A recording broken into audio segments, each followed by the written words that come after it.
Hello friends, welcome to my channel Gugu and ছন্দার কথা। সবাই কেমন আছো? আশা করি সবাই ভালো আছো। তো আজকের দিনটা আমাদের কাছে খুব স্পেশাল, কারণ আজকে 15 আগস্ট। আমরা সকলেই জানি আজকের দিনে আমাদের দেশ স্বাধীন হয়েছিল। আজকের দিনে প্রত্যেকটা জায়গায়, স্কুল, কলেজ, যে কোনো ছোটোখাটো শিক্ষা প্রতিষ্ঠান, এমনকি আমরা নিজেদের বাড়িতেও পতাকা উত্তোলন করি। কিন্তু সত্যি কি আজকে আমরা স্বাধীন? এটা তো একটা ভাবার কথা, কারণ আমরা মেয়েরা মনে হয় না কখনো স্বাধীন হতে পারবো। আমরা স্বাধীনতা অর্জন করেছি, কিন্তু আমরা স্বাধীন নই। কথায়ও যা, কাজেও তাই। আমরা মেয়েরা যদি রাত 10টার পর বাড়ি ফিরি, পাড়ার অলিতে গলিতে কিছু কাকিমা জেঠিমারা বাঁকা চোখে দেখে।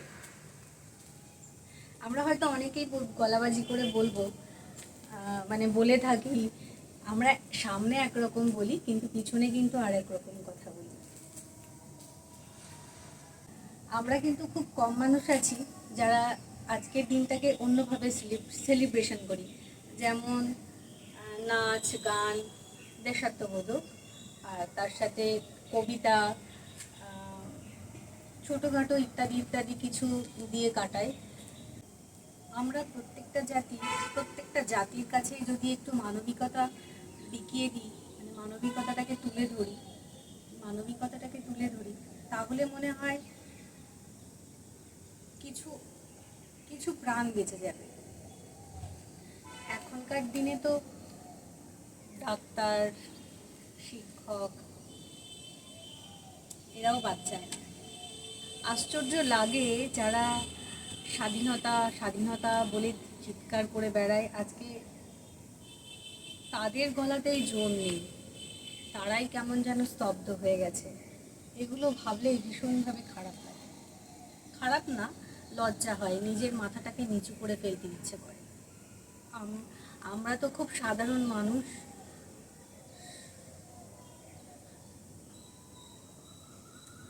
সাধারণভাবে জীবনযাপন করতেই বেশি পছন্দ করি, কিন্তু তার মধ্যে থেকেও সুযোগ পেলেই না কোথাও যেন মাথাটা উঁচু করে বলতে ইচ্ছে করে, লড়াইয়ে সামিল হতে আমিও জানি, আর লড়াইয়ে সামিল থাকতে চাই। কথাগুলো খুব কঠিন হলেও খুব সহজ করে বলতে পারছি, কেননা ভিতরে সেই মানবিকতাটা আছে তাই। যাই হোক, আজকে স্বাধীনতা দিবসের দিন একটু বেশি জ্ঞান দিয়ে ফেললাম, কারণ কিছুদিন আগের ঘটনা, যেটা হয়তো আমরা সবাই জানি, সবাই নিউজে পড়েছি। এখন তো পেপারের আগে আমরা ফোনের মাধ্যমেই সবটা জানতে পারি, কারণ সোশ্যাল মিডিয়ার যুগ এত বিশেষভাবে অ্যাক্টিভ যে আমরা কিছু হলেই সাথে সাথে সেটা জানতে পেরে যাই। তো বেশি কিছু বলবো না। যাই হোক, সবাই আজকের দিনটা খুব ভালোভাবে কাটাও, মানুষের পাশে থাকো, গরিব মানুষের পাশে থাকো, সাহায্য করো, আর অসহায় মানুষদের পাশে থাকো, সাহায্য করো, ছোটদেরকেও শেখাও যে তাদের কি করা উচিত, কি করা উচিত নয়, এসব। তো চলো,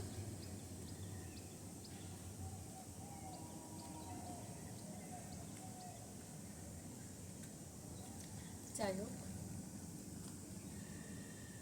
সবাই ভালো থেকো, সুস্থ থেকো, এটাই কামনা করি।